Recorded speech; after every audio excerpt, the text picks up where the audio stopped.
Israel का इंतकाम, Hamas पर बरपा कहर,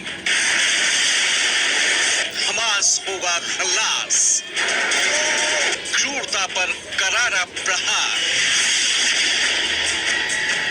इजराइल ने गाजा पट्टी पर ताबड़तोड़ प्रहार कर हमास पर कहर बरपाया है। इजराइल के ऑपरेशन इंतकाम में हमास के वित्त मंत्री जवाद अबू शमाला समेत 900 से ज्यादा आतंकी ढेर हो चुके हैं।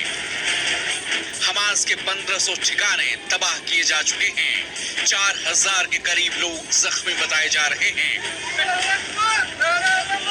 हमास के सबसे बड़े मिलिट्री कमांडर के परिवार के खात्मे की भी खबरें सामने आ रही हैं। इजराइल हमास के सर्वनाश के लिए फास्फोरस बमों का भी इस्तेमाल कर रहा है।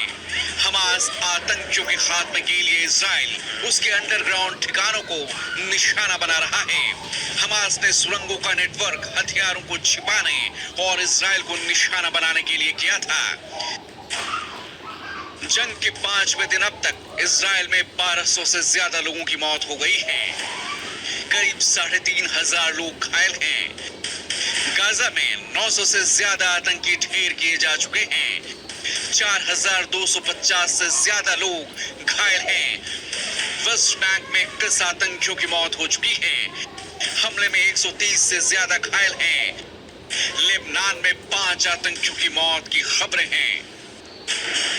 इजराइल के ताबड़तोड़ प्रहार के बावजूद हमास ने अब तक हथियार नहीं डाले हैं। हमास की तरफ से इजराइल के शहरों पर लगातार रॉकेट दागे जा रहे हैं। तेल अवीव और अश्कलॉन शहर में हमास के रॉकेट को इजराइल के आयरन डोम ने नष्ट कर दिया।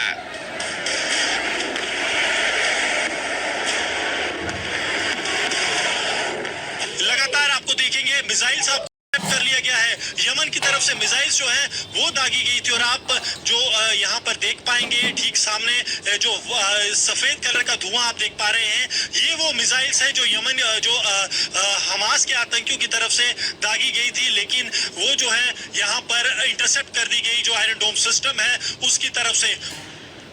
अब इजराइल के लिए अपना समर्थन जताने अमेरिका के विदेश मंत्री एंटनी ब्लिंकन कल इजराइल पहुंचेंगे। अमेरिकी राष्ट्रपति जो बाइडेन और बेंजामिन नेतन्याहू के बीच जंग शुरू होने के बाद से लेकर अब तक 3 बार बातचीत हो चुकी है। जो बाइडेन ने नेटो देशों के प्रमुखों से भी इजराइल के हालात को लेकर चर्चा की है। वहीं इजरायली पीएम बेंजामिन नेतन्याहू ने पीएम मोदी से फोन पर बात की और उन्हें जंग के ताजा हालात को लेकर जानकारी दी। नेतन्याहू ने हमास को आईएसआई से भी ज्यादा खतरनाक बताया और उसकी क्रूरता को ऐतिहासिक बताया। इस बीच अरब देशों के विदेश मंत्रियों की भी आज जंग को लेकर अहम बैठक होने वाली है। जाहिर है हमास पर इजराइल के कहर के बाद अरब मुल्कों में खलबली मच गई है। ब्रिटेन समेत कई देशों में इजराइल के समर्थन में प्रदर्शन हुए।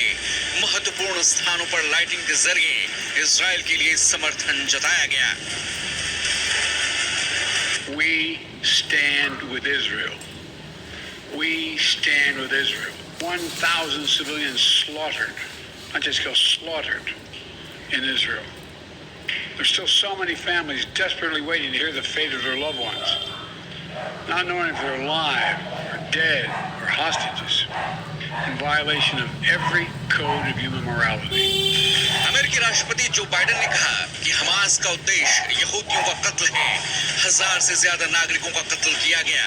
महिलाओं और बच्चों की बेरहमी से हत्या की गई। क्रूरता की हर हदों को पार किया गया। महिलाओं से रेप किया गया। उनकी परेड करवाई गई।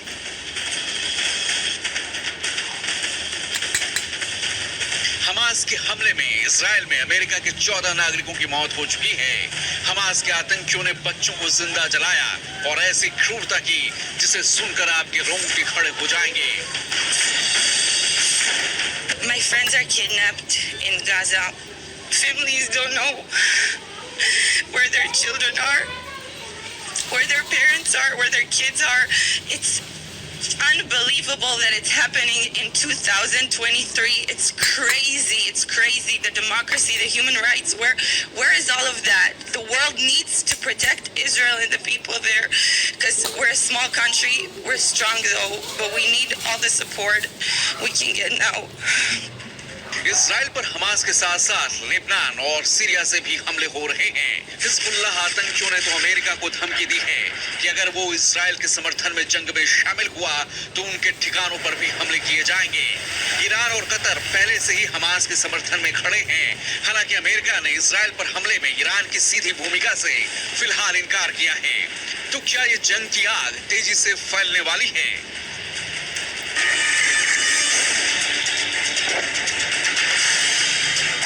तो मुझे नहीं लगता कि ये इमिनेंट है। इसका डेंजर जरूर है, लेकिन ऐसा नहीं है कि this is imminent. You know why? इसको आप एनालाइज कीजिए। लेबनान खुद क्यों नहीं ओन अप कर रहा कि हम अटैक करेंगे? वो हिजबुल्लाह से क्यों करवा रहा है? अपने आप में एक क्वेश्चन मार्क है कि ये टेररिज्म का काम है, डिसोन कर सकते हैं। ईरान में सब कुछ उन्होंने प्लान कर दिया होगा, मैं कहता हूँ सपोर्ट भी कर दिया होगा, लेकिन उसने ओन अप नहीं किया कि ये अटैक हम करवा रहे हैं। उसने भी इस्तेमाल किया हमास का। इनका हमास का लीडर कौन है और कहाँ है? वो कतार में बैठा है। 17 साल से वो जिस हमास का चेयरमैन है, वो कतार में बैठ के अगर कुछ काम कर रहा है, ऑब्जर्व कर रहा है, छुट्टी मना रहा है, मुझे नहीं पता। लेकिन ऐसा हो सकता है कि कतार का इन्वॉल्वमेंट ना हो। लेकिन तीनों के तीनों country in spite of anti Israel, क्या वो ओन अप कर रहे हैं?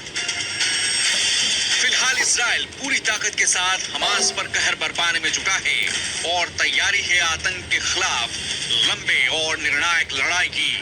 Bureau report, Republic Bharat.